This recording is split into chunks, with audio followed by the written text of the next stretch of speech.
যতই বলো বস, ভিভোর ভি সিরিজের স্মার্টফোনগুলোর আলাদা একটা মাহাত্ম্য আছে, বিশেষ করে ক্যামেরা সেকশন। এই যে আমার হাতে আজকে ভিভো V60 স্মার্টফোনটা রয়েছে, গত এক মাস ধরে লিটারালি আমি আমার প্রাইমারি ডিভাইস হিসেবে এই স্মার্টফোনটা ব্যবহার করছি।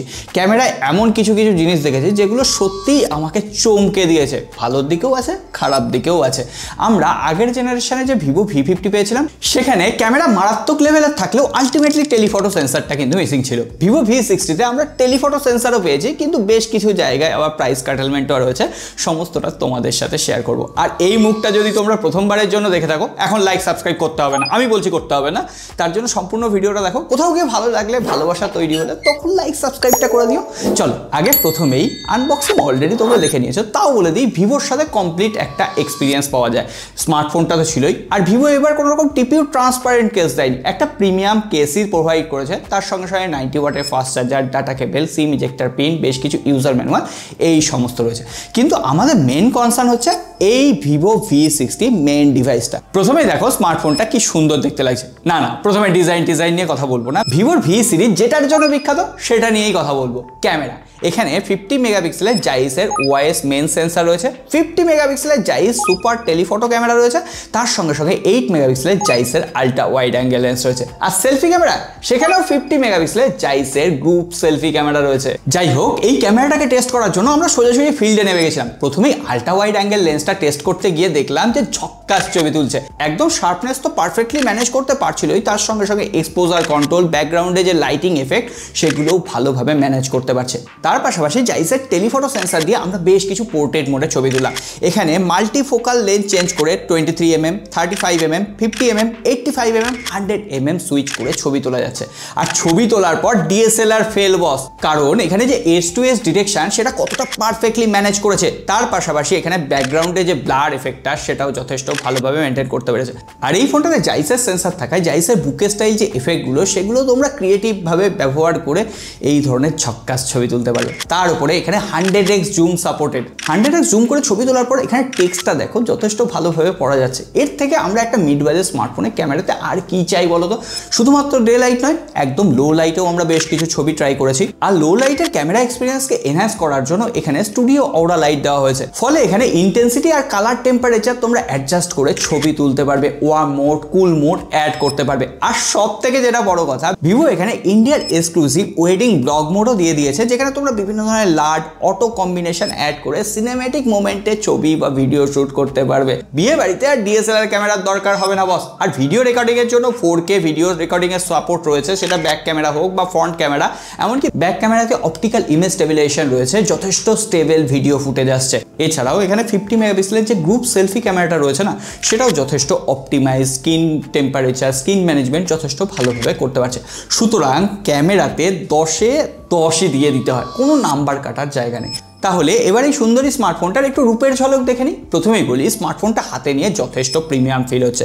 পেছনে ব্যাক প্যানেলে গ্লাস বডি ডিজাইন, ফ্রেমটা যেটা রয়েছে সেটা কিন্তু পলিকার্বনেট, কিন্তু এখানে ম্যাট ফিনিশ থাকায় হাতের ফিঙ্গারপ্রিন্ট অতটা নোংরা অ্যাট্রাক্ট করছে না। তার পাশাপাশি এবার যে ক্যামেরা হাউজিংটা দেওয়া হয়েছে সেটা যথেষ্ট মিনিমালিস্টিক, আর এটা কিন্তু অ্যাস্থেটিক একটা লুক প্রোভাইড করছে। উপরের দিকে জাইসের লোগো রয়েছে, সো ওভারঅল দেখতে ভালো লাগছে। আর ফোনটা যথেষ্ট হালকা পাতলা এই কারণে বলছি, কারণ এটা হচ্ছে ইন্ডিয়ার স্লিমেস্ট স্মার্টফোন, যেখানে 6500 mAh এর ব্যাটারি রয়েছে। আর ফোনটার চারিদিকে একটু কার্ভ করে দেওয়া হয়েছে, ফলে হাতে যথেষ্ট কমফোর্ট ফিল হচ্ছে। এর পাশাপাশি IP68 এবং 69 রেটিং রয়েছে। এর পাশাপাশি এর ডিউরেবিলিটিকে আরো বেশি এনহ্যান্স করেছে এর কুশনিং স্ট্রাকচার। আর ব্যাক প্যানেলে রয়েছে ডায়মন্ড শিল্ড গ্লাস প্রোটেকশন, আর ফ্রন্টে স্কট গ্লাস প্রোটেকশন রয়েছে। সুতরাং ভিভো V60 সাথে এবার ডিউরেবিলিটি নিয়েও কিন্তু যথেষ্ট ভালো কাজ করেছে। যাই হোক, ফোনটার এত সুন্দর একটা ডিসপ্লে, এবার ডিসপ্লে নিয়ে কথা বলি। 6.77 ইঞ্চের একটা ফুল HD+ super AMOLED quad curve display দেওয়া হয়েছে। তার উপরে একটা ফ্ল্যাগশিপ ফোনের ডিসপ্লেতে যেরকম ফিচার থাকার দরকার, HDR10+ এর সাপোর্ট, 100% DCI-P3 কালার গ্যামেট, এই সমস্ত কিছু দিয়ে দেওয়া হয়েছে। ফোনটা সামনে থেকে দেখলে একটু ফ্ল্যাট মনে হয়, যেহেতু এখানে কোয়াড কার্ভ রয়েছে। আর এখানে দেখো বেজেলের চিহ্ন প্রায় নেই বললেই চলে, এত অ্যাগ্রেসিভ ডিজাইন। যাই হোক, ইউটিউবে প্রথমে 4K ভিডিও, তাও আবার ডাইরেক্ট সানলাইটে চালিয়ে দেখলাম, তাতে ব্রাইটনেস কেমন দিচ্ছে সেটাও আমাদের যাচাই হয়ে যাবে।